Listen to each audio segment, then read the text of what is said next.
Hey guys, what's up? This is Casey. This is Coach Tom. This is Shot Science Overtime number 118. Whew. And we're going to do what we do every Sunday that we have live shows is we're going to have a topic that we talk about at the top of the show. And while we're doing that, you guys are going to send us your questions, anything basketball related. It can be shooting, passing, dribbling, defense, vertical jump, conditioning, athletic conditioning, how to talk to your coach, whatever it is. Send us those questions and we will do our best to get back to you and give you our best response from coach's perspective on how to develop and improve your game. And after we're done with our topic that we're going to discuss for today, then we'll get to your guys' questions and we'll shout you out if you send us those questions. Then, just keep in mind that this is our live show. This is not a regular Shot Science video. It's going to be an hour long, and we're going to do as much question answering as we can in that hour.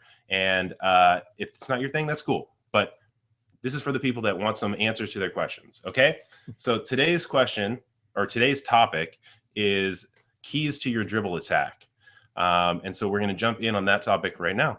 So what are some keys that you think that people might want to know? Well, some key points on the dribble attack have to be kind of like this. Number one,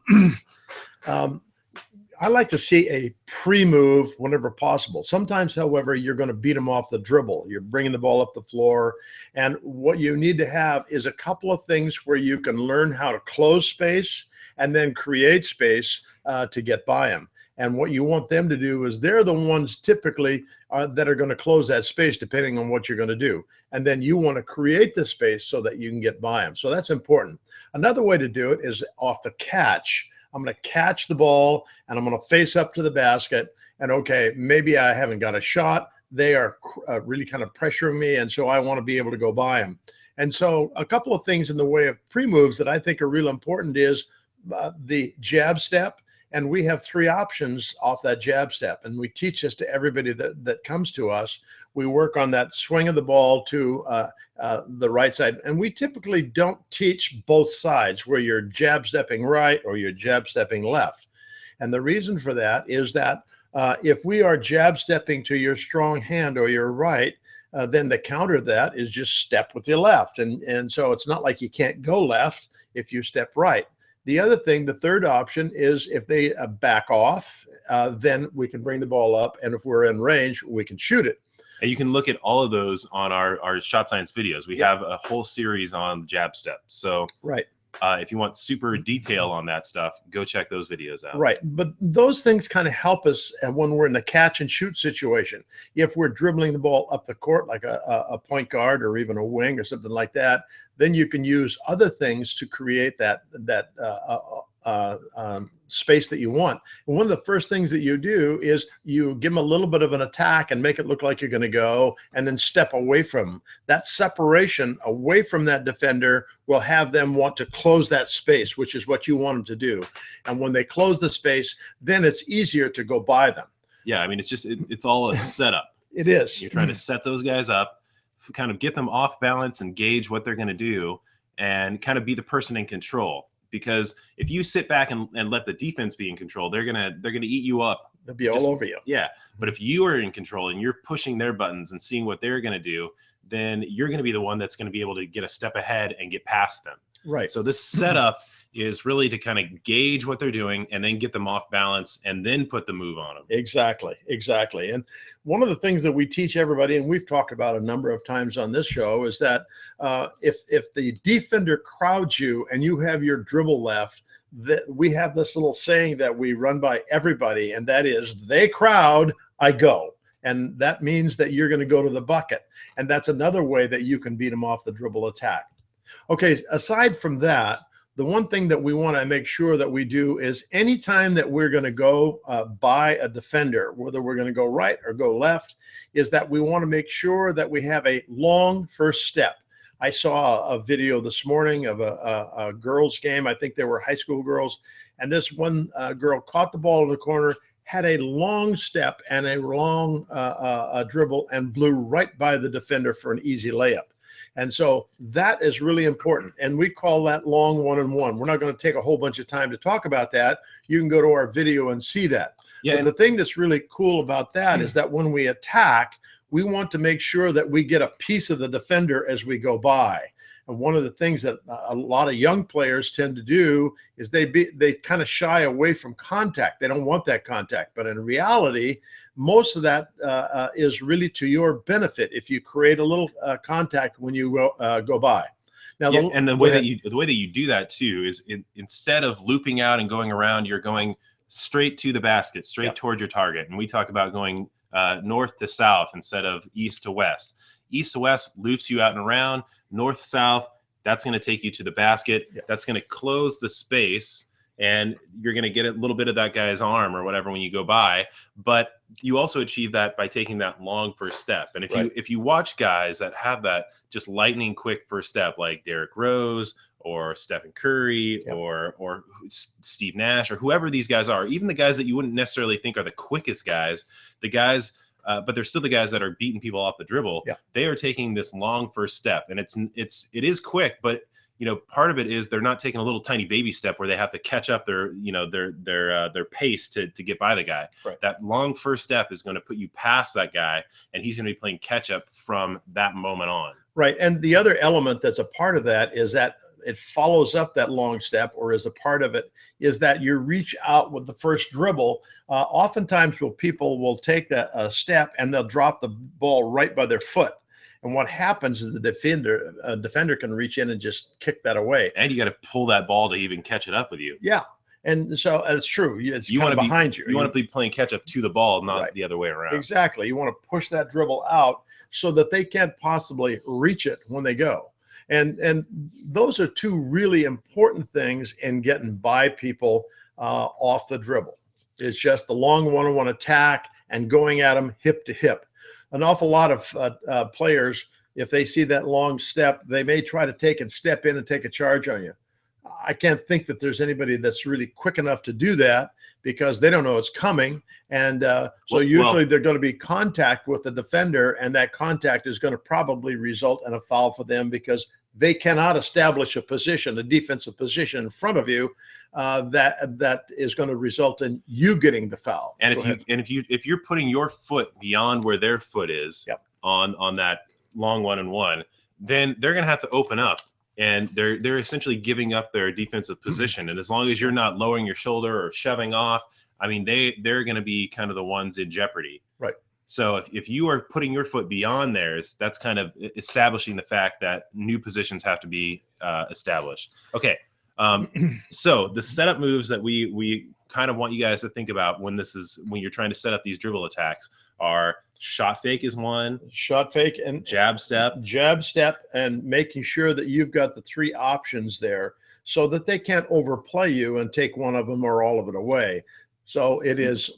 We have long 1-on-1 as well, right? And another thing that you guys should probably check out is the diamond, which is something that we teach too. That's about creating space. And the rip and go. And I was also going to say, take a look at the hammer video as well, because that's another thing that will help you as you go by that guy. Okay, so we're going to stop that part. We're going to move on to the second part, which is talking about actual dribble attacks. And dribble attacks in general, I mean, there's so many of them. We have, if you check them out on our channel, you can check out the dribble attacks series that we do. And there's the scissor dribble, which is the between the legs dribble. There's the flat back dribble, which is the behind the back dribble. There's the hesitation. There's the in and out. There's the attack, retreat, attack. All these different dribble attacks that we've put together that you guys can use to beat the defender. But all of them kind of have a few characteristics that we think are very important that you guys should know. Right. You can go look at those videos, but we want you to keep these key points in mind. Right. And so what are some of those key points? Well, one of the first key points is that when you attack somebody, you attack them aggressively. And an aggressive attack usually is going to result in a minimum of 2 dribbles. And what happens is that by the time you get to the end of that second dribble, whether you're going to go ball side or whether you're going to use some kind of a counter move going the other direction. And the reason that we want you to attack them hard is so they have to defend hard.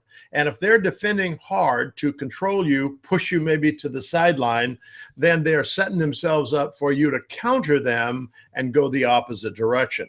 And those things are really important that you be able to kind of get that down. Make them defend, and you make them defend by attacking them hard. Yeah, I mean, we talked about being in control and not letting them be in control. Right.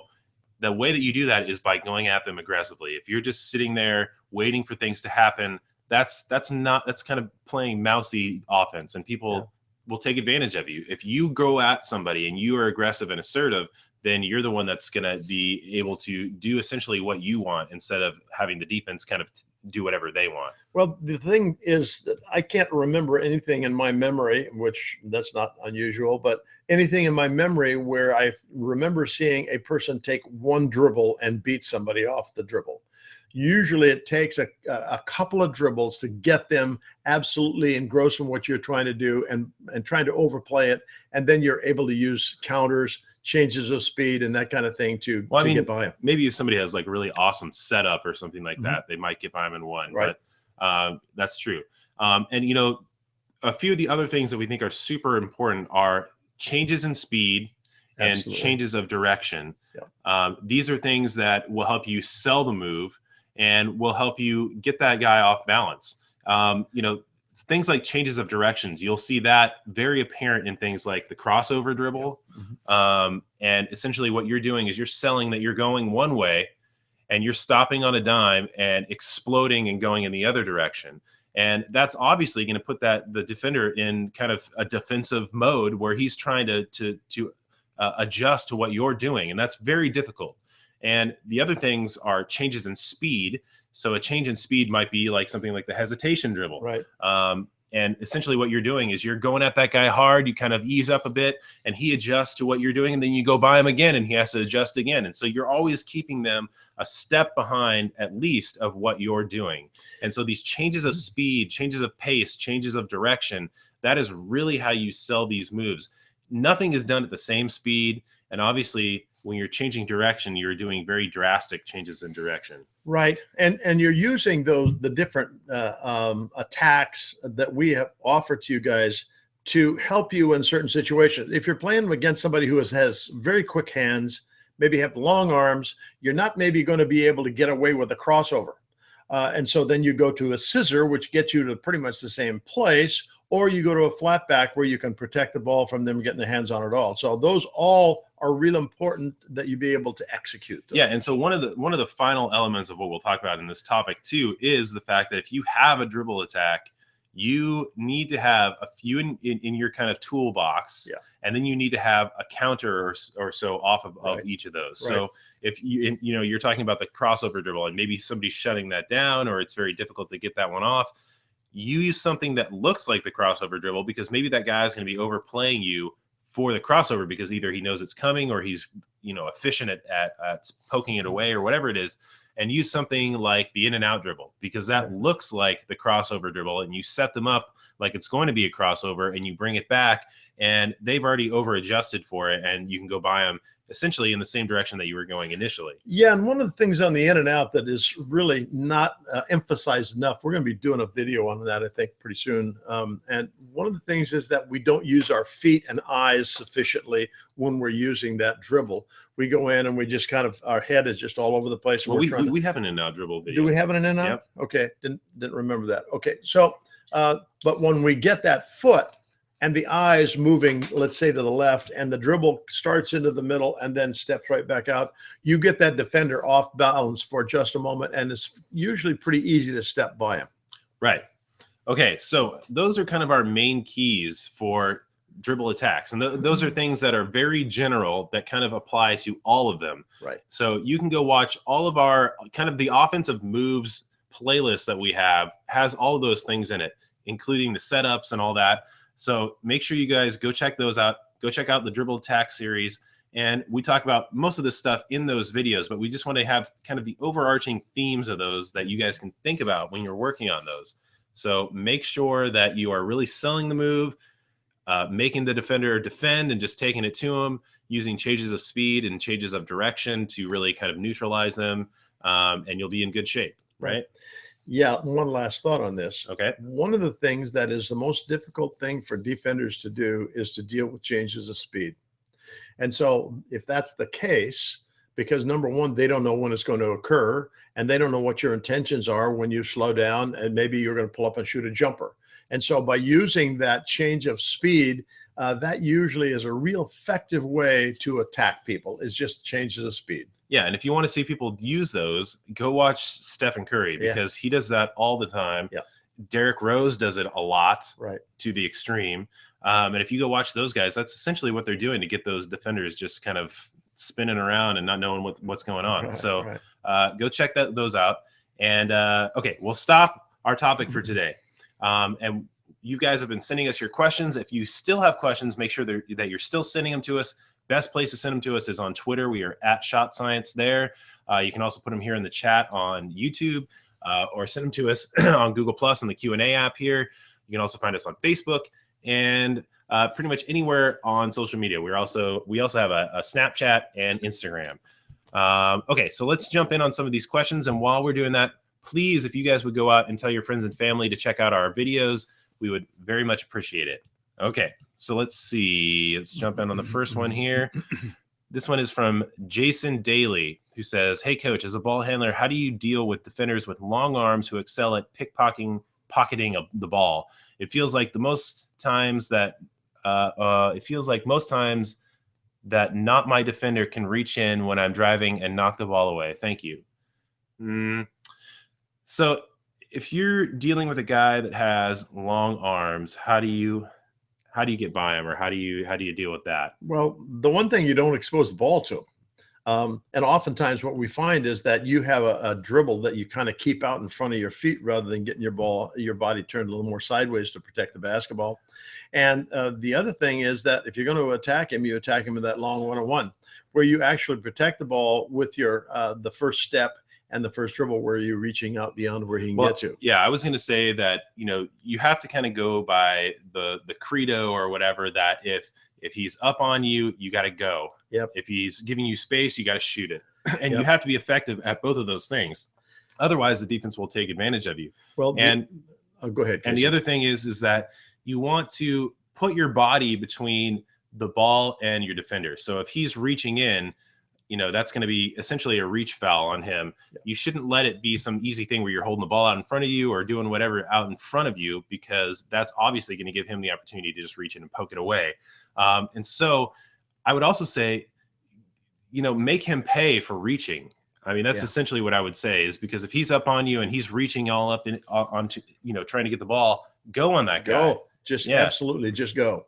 One other thought is that we have a move. Well, it's not necessarily a move so much, but a situation where we teach people, we call it the attack, retreat, attack. And what we want to do there is we want to attack that defender to get him back off a little bit. And then we step away from him 2 dribbles. And what happens is, once again, we talk about space, opening and closing space. And when you step away from him, the tendency for that person, if he's an aggressive defender, which it sounds like these people are that you're talking about, they're going to close that space right away. So the deal is get the ball out to behind your back foot, get an arm bar up, retreat 2 dribbles, and then square up to the defender. And the reason you square up, as they're coming hard toward you, you can attack them going either way with either a crossover dribble, a scissor dribble, or a flat back dribble. And it's really hard for them to get their hands on it. So that, do we have a video on that? Yep. Attack, retreat, attack. And check that out. And like we've been saying, you need to be the aggressor and the assertive one in all this. If you're just laying back and letting that guy do his thing, then he's obviously going to take advantage of you. Yeah. Yes. So you need to be assertive, make him defend, go at him, do all these things that we were talking about previously, and you'll be in good shape. Well, I'm going to take just a moment to run this by. Casey, I've talked about it before, but I'm going to run this by. We had a situation several years ago where we were playing in the summer league, and we had a young sophomore who was playing at the wing, and there on the other team there was a very aggressive defender. And as soon as our guy would catch the ball, he's right up on him, and I mean on him to the point where he was right, and you could smell his breath. Okay, and so he's just harassing him like crazy. We take a timeout, and he had never had any instruction on this, and we talked and said, okay, when he crowds you, go right now. And so, do you understand? Yes, I understand. So we go out, and the guy almost immediately runs the same situation, gets right up into him, and I'm sitting within 5 feet of him. I'm going to say, just go. And so what happened is he did go. The guy fouled him because he was so close he didn't have time to get out of the way or escape being bumped into by our player. So he's got a foul on him. And so right away, again, the situation happens again. I didn't have to say anything to him the second time. The guy got right into him, and instead of turning and trying to protect the ball, he attacked him right away like he was going to go to the basket. Foul number 2. Okay, so now that guy had to get off him, and that took care of the situation. No more pressure the rest of the game because he knew that he was going to be facing that situation, and fouls. Could have been shooting fouls too, for that matter. Okay, here's another one from Jason Daly who says, could you also give me some tips on how to control the ball while doing the hesitation dribble? Similar to how Jamal Crawford does his hesitation when setting up his moves. I have trouble maintaining control of the ball during the little footsteps you take before you pause, and sometimes I tend to carry the ball. Thanks again. Okay, that's super easy. Yeah. Here's my little ball. I couldn't find my actual ball, but what you want to do is make sure that you are keeping your hand on the top hemisphere of the ball. Here's the hemispheric line, the equator of the ball right here. If you let your hand dip down below that, that's where you're going to start to get into the traveling situation. Carry, yeah. So if you keep your hand on top of the ball, you're going to be okay.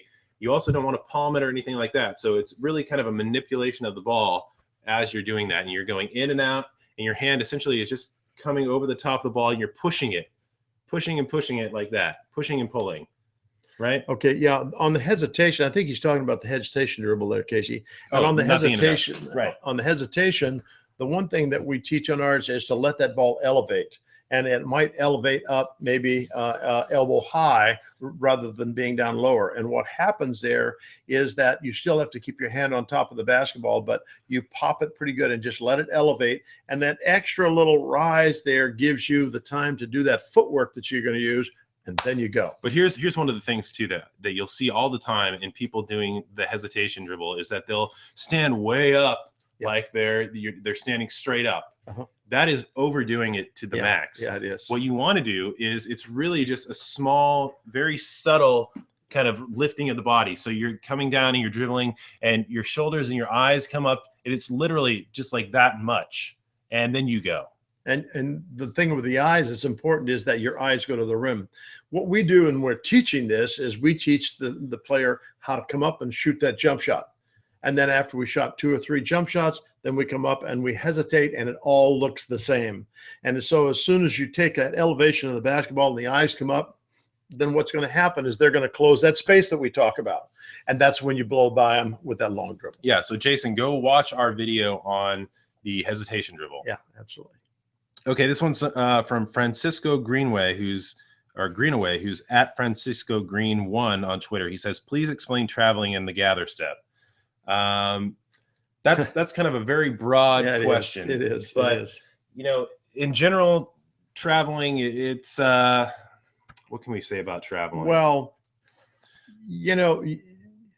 when you put down a foot one before the other, and you're picking the ball up, let's say, the first foot to the floor is your pivot foot. The other foot, you can be very mobile and step several times and just pivot on that pivot foot, okay, and you will be legal.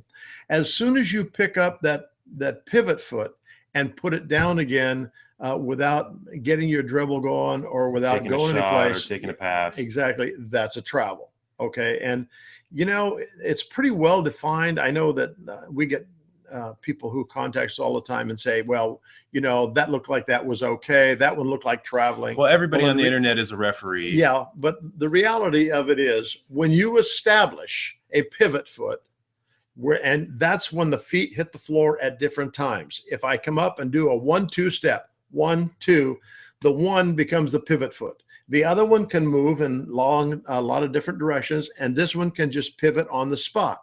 You're okay. But as soon as you take a step, let's say, and pick that foot up and set it down on the floor again, you're going to have a travel. Yeah, so if you pick up your pivot foot, you need to be able to shoot, pass, or be putting the ball down for an actual dribble. Yeah. Otherwise, it's travel. You obviously can't put the dribble down after you've established that you've already dribbled. Right. The other thing is that you can't put your hand under the ball and carry it. You can't palm it. I mean, there's a ton of different things. Yeah. And when it comes to something like the gather step, it really depends on what you're talking about. If you're talking about shooting, Your gather step is your second foot after your stop foot. Right. So that first foot coming down is your stop foot. It's kind of how you stop your horizontal momentum.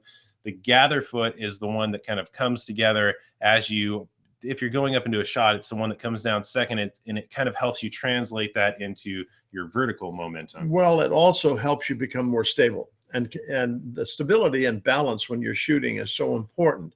And so the first step is the stop foot. The other gather foot is going to help you come under control and be more balanced, along with the things that Casey mentioned as well. The basics of traveling, that's way too deep for us to get into right now. But those are some general things. Yeah. If you have more thoughts on it, just check out some of our videos, and we kind of talk about how to avoid traveling and things like that as well. Okay, this one's from Brandon Corey. He says, "Hi, can you give me some advice on how to get past a defender who is taller and bigger? Thanks." Well, first of all, don't give so much thought to their size, except for this. If they are bigger, taller and bigger, they're probably going to be slower than you are. And so you want to attack them aggressively. And it doesn't make any difference in reality.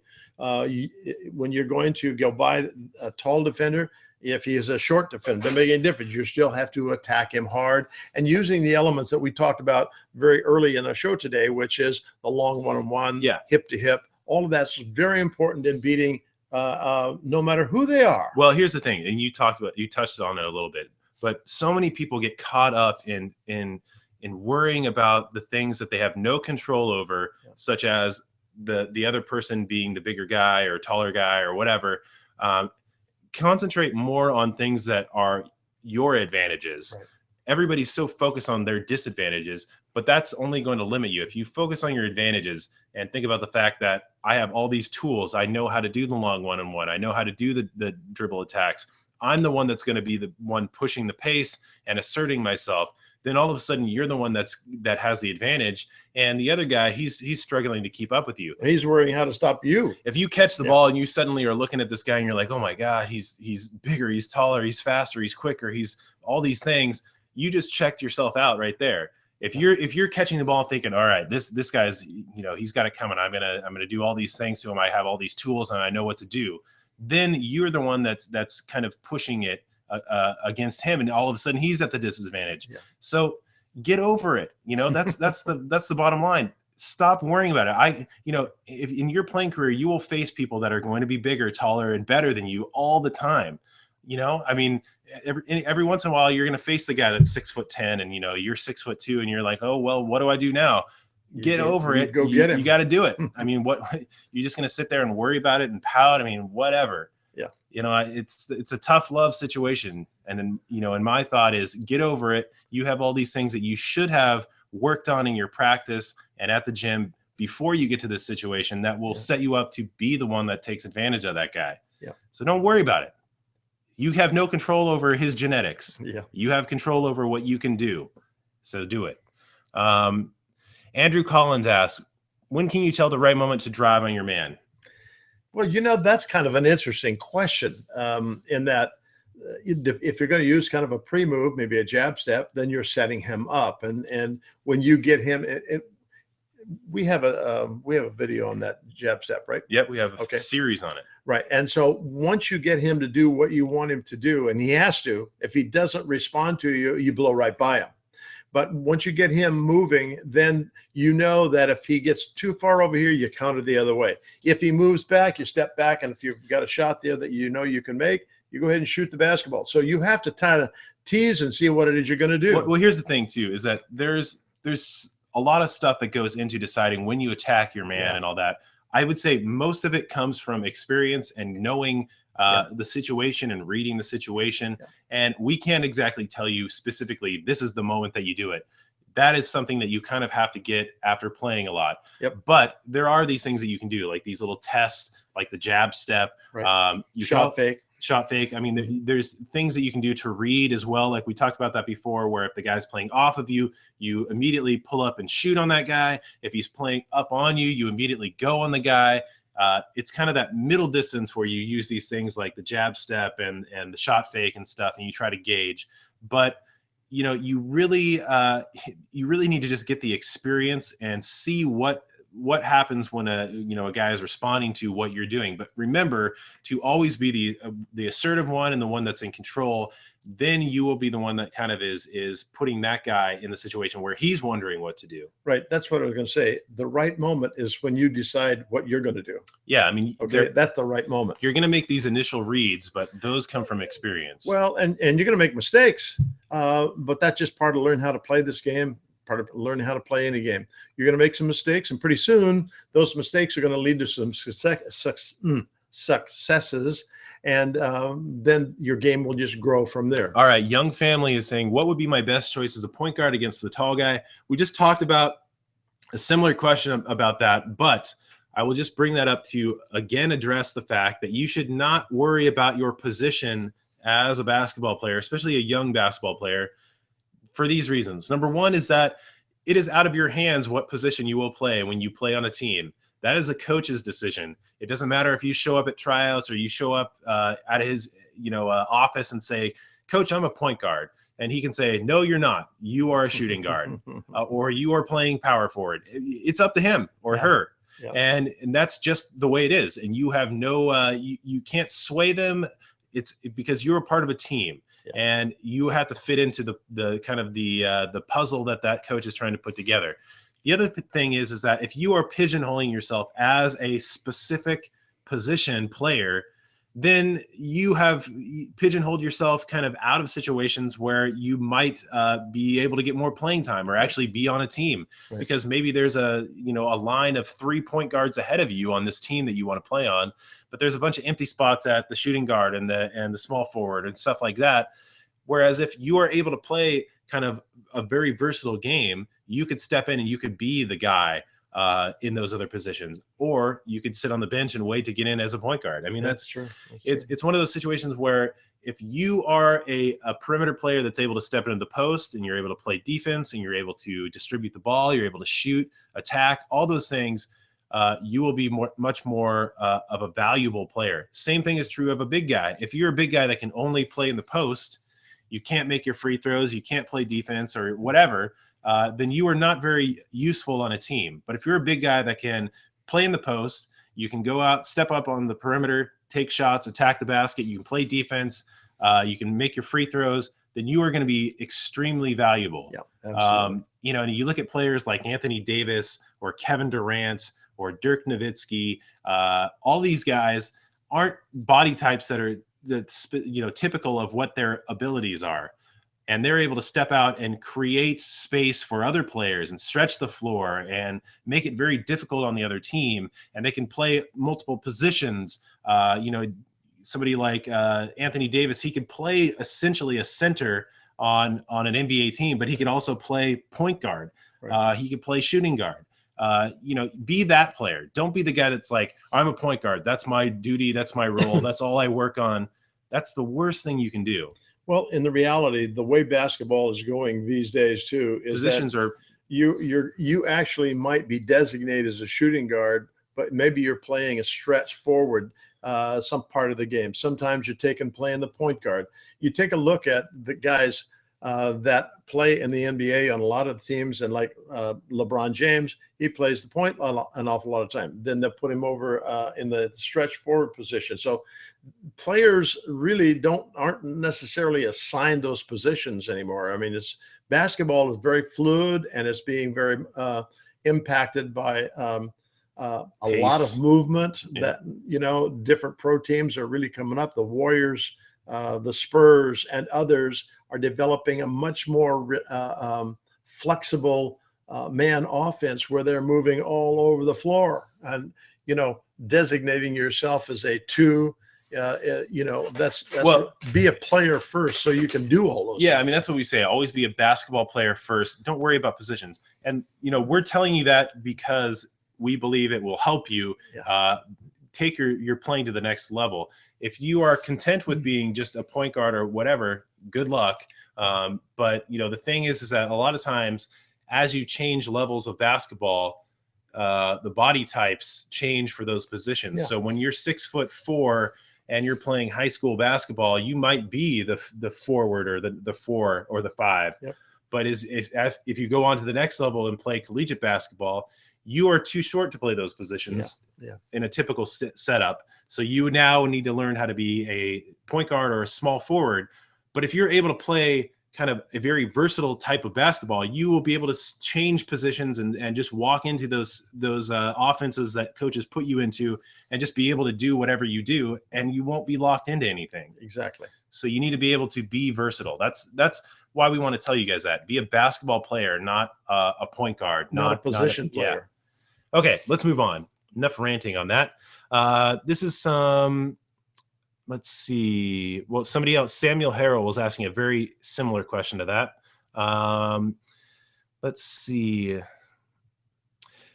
Nyson Strickland asked some questions about what are some good ways to create space for yourself as a point guard. Go back and watch all of what we talked about in the first few minutes of the video, and also check out our offensive moves playlist. And we have a ton of stuff on there on how to create space. This one is from Kid Silly, who says, okay, so I practice basketball a lot, but it's outside, not indoor. So recently I played at my school, but I couldn't handle the ball at all. My dribbling was terrible and my shots weren't falling like they usually do. How do I fix that? You know, it's really hard to determine what creates these kinds of problems for players. But the solution is pretty simple. You get busy working on your ball skills and you get busy working on your shooting skills until they improve. One of the things that I see an awful lot of is that players don't spend enough time developing their skills. In fact, there's been an awful lot of play on the internet at all different levels about the fact that an awful lot of AAU players or travel team players aren't very skilled because they spend less time working on developing their skills than going out and just playing and using their athleticism to be effective as players. And then when they get further up the row, what happens is that the lack of skills really limits the fact that their potential to play. And so it would be our thought that you better get busy on your ball skills and you better get busy on your shooting skills. And you only improve those by taking time like this. If you're working your shooting, spend time on your form shooting. We have a form shooting drill that we have everybody do, and they do it every day if we can get it done until the muscle memory on that shot starts to come together. And same thing with ball skills. People don't like to do ball skills. Well, I mean, now, let me finish this. And the reason they don't like to do ball skills, and I can appreciate it, is there's no reward that is immediate for them. If I go out and I shoot around, the fact that I put the ball through the basket, that's a reward. That feels pretty good. But when you work on your ball skills, there's no real reward there. That reward comes when you get into a game situation and you use those skills, if you've got them, to be a better player. Well, to that, I would say set goals for yourself on those things. So, if it's a time limit or if it's a certain ability to be able to get this or a certain amount of reps, set those goals for yourself, make them incremental and keep raising the bar. Exactly. So, I mean, you have to figure out your practice. But here I think he's asking, like, what's the difference between indoor and outdoor? And this, there's zero difference, really. Nothing that would or should affect your game. Yeah, I mean, there might be a different feel of your feet on the floor or something like that, but it's really the same mechanics, the same abilities can be built indoor and outdoor. I think it's good to play and practice in different places just so that you kind of feel comfortable wherever you go. So it's not like just like, okay, I practice at my house in the driveway and this is the only place I feel comfortable. Maybe leave, go to the park, maybe try to get some open gym time. I mean, try to play in different places and you'll feel better about it. Yeah. But consistency is also a big thing too. So maybe you just had an inconsistent day because you don't practice consistently across, your weekly program and stuff. So I would say, maybe figure that out. Okay, let's go to a new one. This one is from Daquan Carter, who says, how should I attack as a forward who can dribble, who also has height and power? There's no difference. Like we said, those attributes are great, but you have to be able to implement these skills. Otherwise, you kind of are not going to be able to use those very much, right? Absolutely. And this goes back to what we were talking about a few minutes ago. Maybe this was before Daquan came on, but the whole essence for being a good basketball player is to learn to be a basketball player first and not a position player first. Okay. Or having it based upon the fact that you have all this height and power.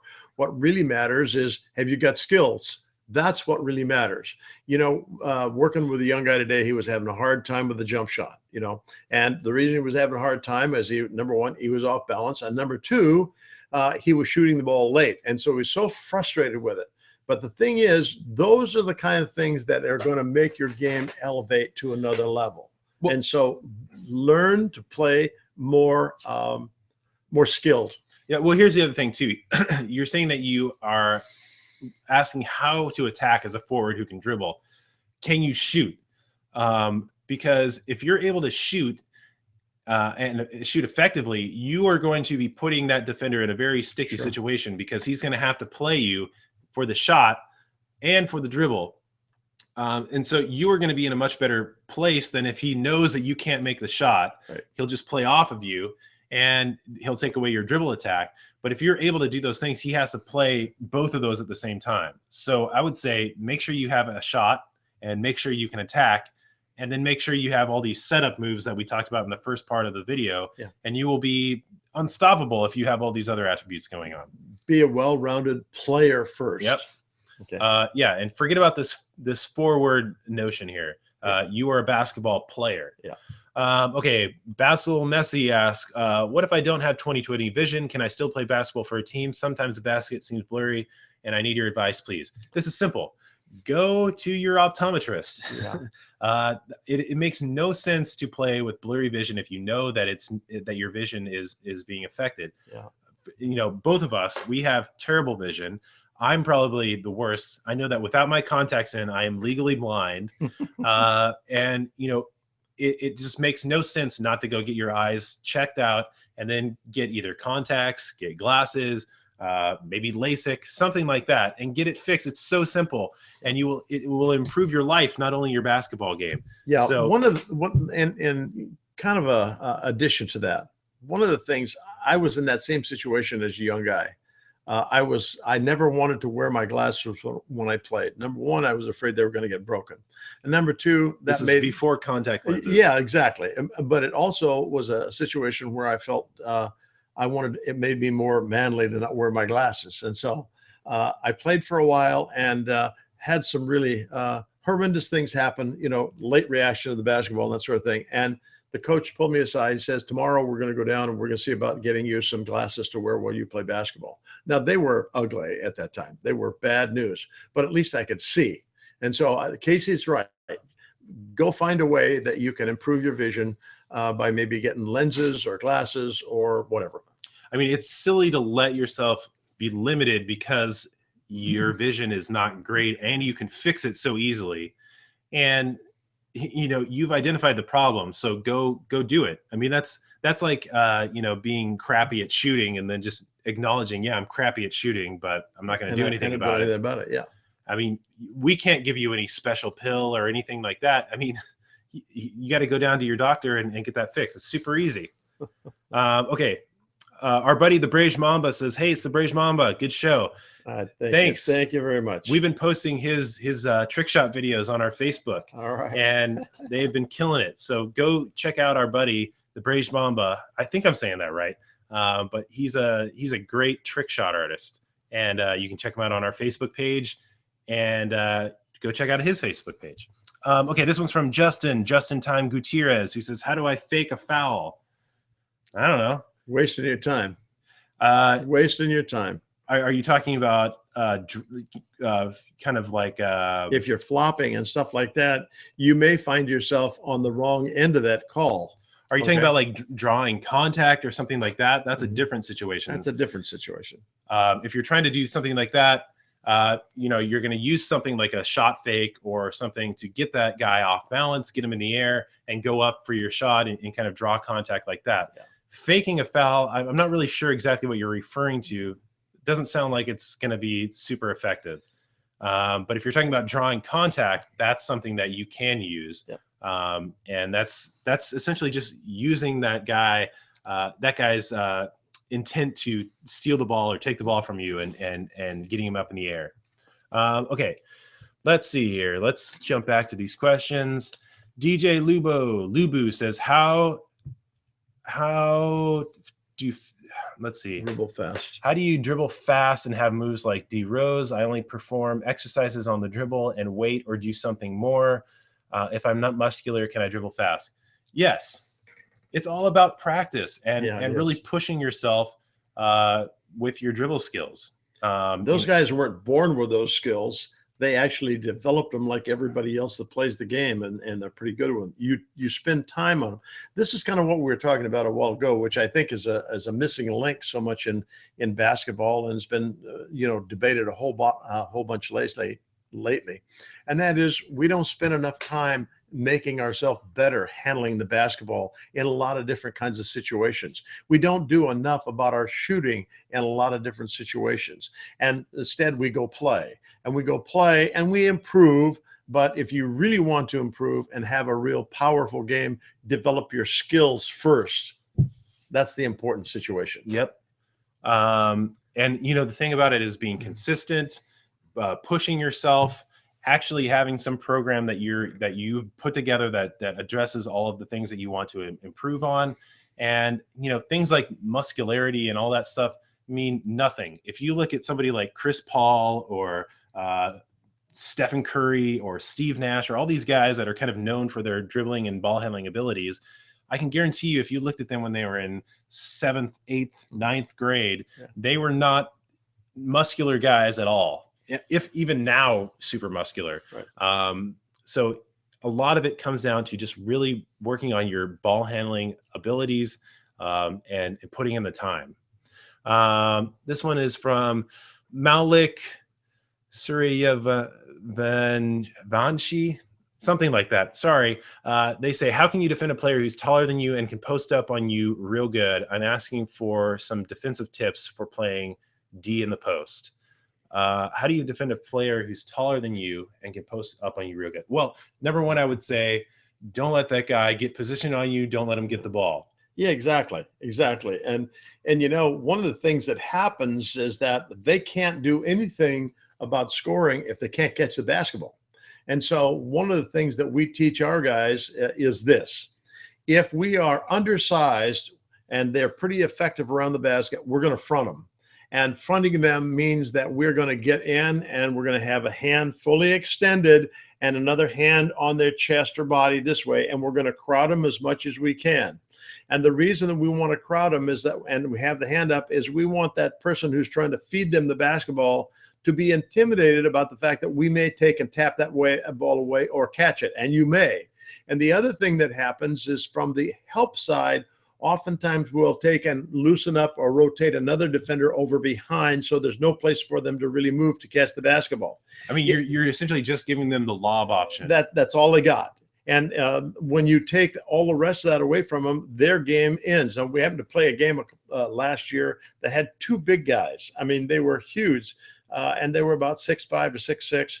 And we fronted both of them, and between them, they get 6 points between them. And they'd been average about 18 a game, both of them. And so you take them out of the game by playing in front of them and not allowing them to catch the ball. Once they catch the ball, you're in trouble. Yeah, I mean, the fact of the matter is that it relies a lot on help defensing your teammates, but you're taking away options from that guy. And if you are just sitting back and playing behind him, most people will be able to eat you for lunch. Yeah. You've given them the advantage, and you want to take away their advantage as a defensive player. Right. Step around, front that guy. If they look to pass the ball over, even if he's a bigger guy, your teammate should be adjusting and coming over, and maybe they'll pick up the ball, or they'll be right there as the guy catches the ball, and they'll have to plow over that guy to get by him. Or at worst, you got a double team going on. Well, yeah, and another thing comes into play here. If you were fronting someone, and let's say that the ball is at the wing, and some coaches worry about it, put you in poor rebounding position. Well, the truth of it is this, is that it's pretty well known fact in basketball that if a ball shot from either side will tend to deflect to the opposite side of the floor 70% of the time. And so I'll take my chances on that 30% that I'm not going to get that rebound, and that I'll have somebody to rebound the backside. And so that's another reason I think it's really solid to front them. Now, that doesn't mean that we wouldn't play behind them. From time to time, we have a big who is not very strong, not very capable. And so we will play behind him so that we can block him out. Okay. Let's see. I think we've moved into lightning round territory. So we're going to try to get to as many questions as we can. You know, there's a lot of them this week. So we're going to just go short answers to questions. Okay. So don't be offended if we're giving you short answers. I will try. Okay. This one is from Nightwalker326, who says, when dribbling and trying to get past a defender, how can I get over the fact that I keep thinking that they're going to go in for a steal and just go for the pass? Well, you got to be confident in your skills. You have to have worked on that in your practice. And you have to know that you have the ball handling capabilities to get by that guy. If you're worried about that kind of stuff that he's going to do to you, you are not in the mental space that you need to be. Right. Absolutely. This one is from Mateo3, who says, when I play other guys, they get a lot of steals on me. How do I fix this? Well, you got to develop your ball handling abilities. You need to work on being the assertive guy that's going to take the ball at them or make them defend. And you need to essentially work on getting your body between the ball and the defender. Yeah, and the whole thing comes down to, and something that was been kind of the tone today, and that is you've got to develop your skills with the basketball. If you develop your skills with the basketball, they should not be able to take the ball away from you or steal it. Okay, this one's from Tough Tanny, who says, hey, shot science, when shooting over tall defenders, which is more vital, the elevation of the shot or the speed of getting the shot off quicker? Also, I noticed guys like Harden and Curry shoot at a low elevation of a jump and manage to make those shots off tall elite players like LeBron and Durant. Okay, this is super easy. Yeah. The fact of the matter is that you should never rush your release. You should only rush your feet, if at all.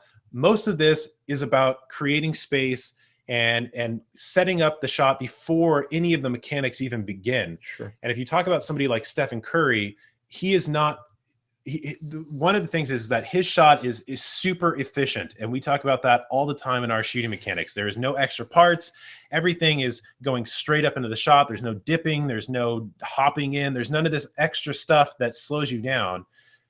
He is going very efficient up into a shot, but he's also done work before that. So maybe he's created space off of, running an L cut or a V cut or a back door or whatever it is. He is doing these things without the ball to get open. And then he's also creating space with the ball to get open. Right. So that's really what you want to be doing, is learning how to create space. It's not about rushing anything, really. And if you are rushing at the expense of your shooting mechanics, you're going to find that your accuracy is going to take a major dumper. Well, the other thing comes into play is if you're trying to jump higher to shoot your jump shot, you're going to end up in a total tense situation, and the ball's not going to go. Because what we kind of feel, and you watch some of the better shooters, they do this, is they don't jump very high on jump shots. They jump at a point where they are comfortable with it. Yep. And you can only jump as high as you can jump anyway. But that's because they did the work to get the space. Exactly. And the thing that's really important for you to think about there is not getting off shots just because you can jump over people. What happens is that they're going to contest those shots. You want to create space, as Casey's talking about. Create space. Here's the last things we'll say about this. If you're trying to out jump somebody to get your shot off, you'll be unsuccessful. Yeah, it doesn't matter who you are or what level you're at. You will be unsuccessful. Go and watch all these guys that you mentioned, like Stephen Curry and James Harden.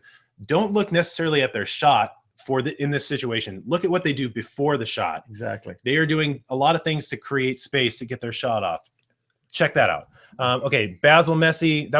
We were in lightning round. Basil Messi asked, do your lenses fall out when you play? Are there any dangers concerning playing with lenses? In my entire playing career, I think my contact lens fell out one time, and it was when it was just I got smacked in the eye and somebody had dragged their finger across my eye. That was the only time. But I would say that dangers with playing with your lenses, your doctor will tell you about those dangers. They're not very much. And if you consider the fact that you can actually see things now, you're probably in better shape than you were without them, right? Yep. Christopher Hayes says, Coach, how do I improve my shot rotation without exerting too much power through my wrist?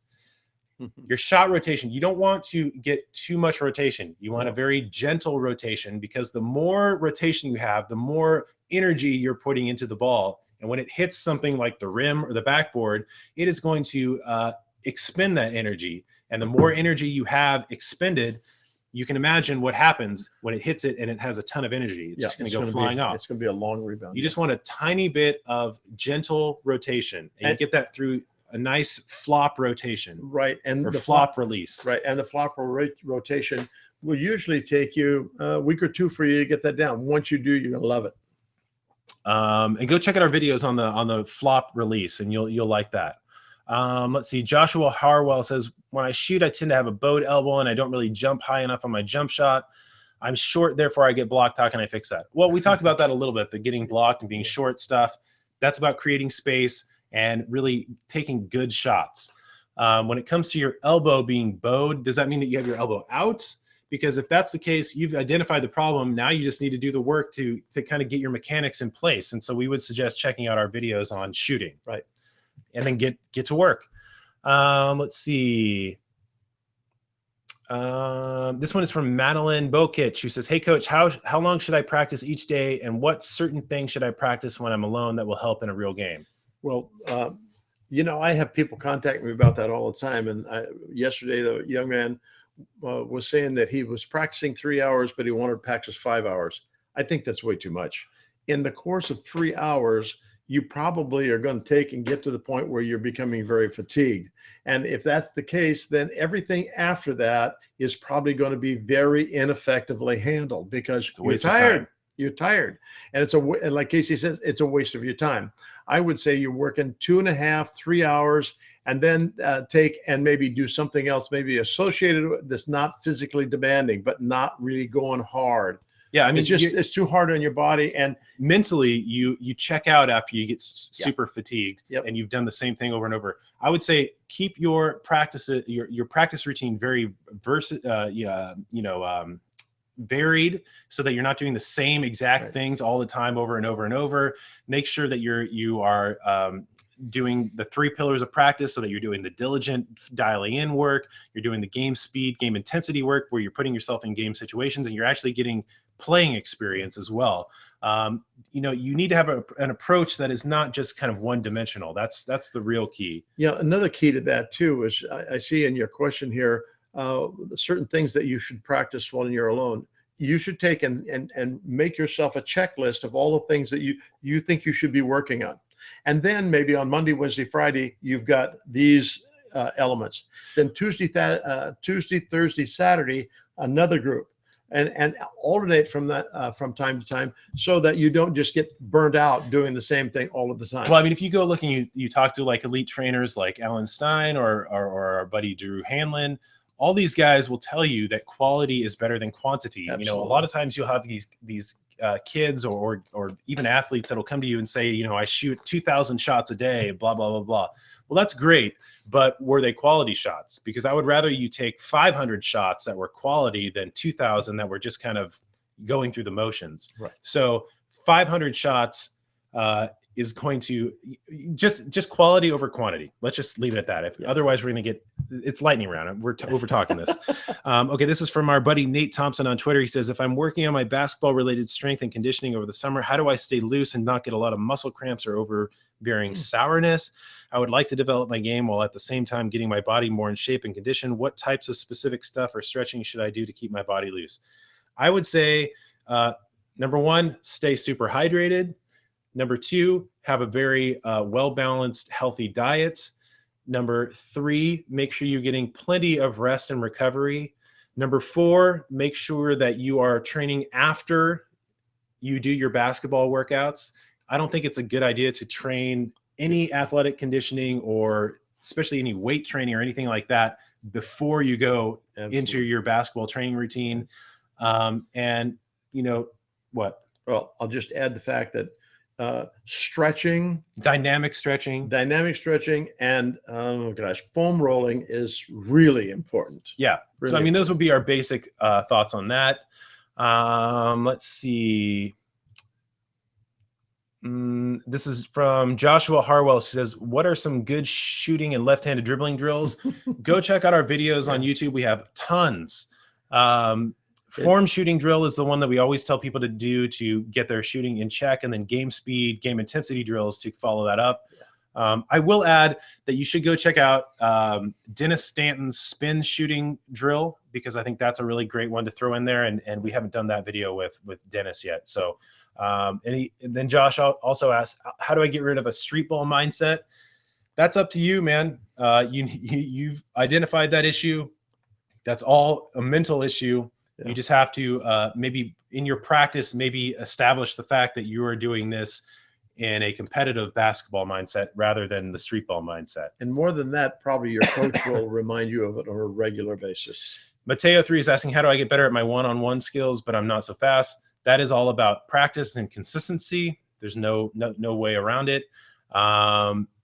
This one is from Trevor McQuain, who says, how to have the rhythm for a staggering effect in my crossover fakes and hesitations.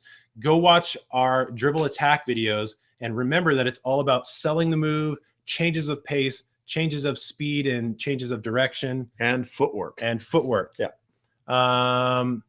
Let's see. We're going to answer 2 more. How about that? This is from Derek Shanks, who says, what are some effective workouts for developing a handle and or finish with your weak hand? Thanks, and keep up the good work.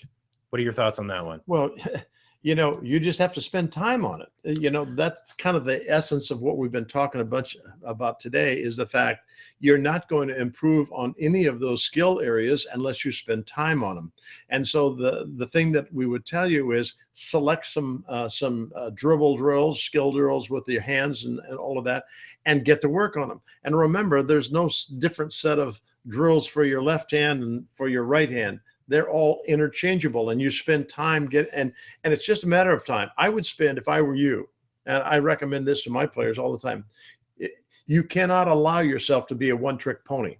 And one-trick pony might be that you've got really good shooting skills, but you can't put the ball on the floor. If you can't put the ball on the floor, you might as well go sit down, because they're going to take the game away from you by crowding you when you and if you've got ball skills, now you've got another weapon. And if they crowd you, you go by them. If they lay off, you shoot over them. And so you got to keep that mentality. The only way you develop those skills is spend time. All right. 20 minutes a day. I'm going to do 2 quick ones because I like them, and I'll answer this one real fast. But Noah Phillips is asking, is the method that I've heard that Kyrie Irving used to dribble using a plastic bag over the ball help?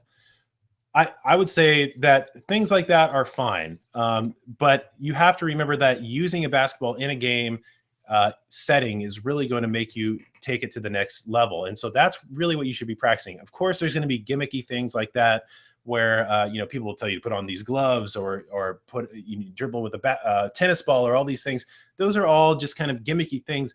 Really, it comes down to you working out with a basketball. And if that's something that helps add a little variety to what you're working on, that's fine. But remember that the real work needs to be done with an actual basketball in your hands. Right. And I can guarantee you that Kyrie Irving, he probably did do that, but that wasn't the only thing that he was doing. Yeah, true. So I would say make sure that you're not hearing that and going, okay, well, I'm only dribbling a ball with a bag around it. Make sure that you are actually using a basketball in its natural setting and doing a lot of work with that. And the last question here that we're going to use is from CJ Lunas, who says, how do you handle contact when a defender is contesting a layup? Focus on the finish. Yeah. Too many people are worried about that contact. That guy's coming in and he's gonna bump you or whatever, and then they're looking at that guy like, oh no. Don't worry about that. That's what you want. You want that guy to foul you. So go up there, use your body to kind of keep that guy between you, or between the ball and you, and you will be good at if you focus on the finish and really work on putting the ball in the basket. If you're worried about anything else, you will not make the shot. True. One of the other things that you need to do too is concentrating on using your leverage against that defender too. Not that you have to accept all of that contact. How about if you give a little of it back by leaning in, maybe on a layup? What happens is that they want to block that layup, and as we lean in and we kind of create a little leverage on them, they're going to be moving backward, but they're still going to get the call. The worst thing you can do is try to avoid contact on those things. Yeah. And you see people pokey shots. Yeah, you see people doing circus shots and leaning away and spinning. All of that stuff is a no-go. That will mean that you will not get the foul, and you will Or also make the not make the basket. shot. Yeah. And you will look like a fool. Go for the shot, make it, focus on the finish. Don't adjust to that guy. Let him create the contact. Just go up there and make it. You can also do something like a jump stop, up fake, and then go up too. Don't be afraid of the contact, though. Yeah. Generate the contact from your side as well. Okay, so that's going to do it for us today, you guys. If we didn't get to your questions, it's not because we don't like you. It's just because we ran out of time. All right. You can find us again next week. We will be back Sunday, 1 p.m. Pacific time, here doing the same thing. You can also find us on all of our social media stuff, and we are everywhere. We're on Facebook, we're on Twitter, we're on YouTube, we're on Google Plus. You can follow us on Instagram, and we have a Snapchat that we're doing all the time too. That's got a lot of cool coaches and stuff that are guesting on there. You can follow us on all the cool basketball things that we're doing every day. But make sure you're subscribed to us on YouTube. And if you have a question that you want to ask us during the week, you can find us on all those places. You can also find us on YouTube. And if you have a question that kind of falls in line with one of the videos that we've already put out, ask it there, and we will be much more apt to answer you there. Yeah. Okay. So thank you guys again for being here, and we will see you next week. Make sure you're following us everywhere. All right. Thanks, guys. See you guys next week.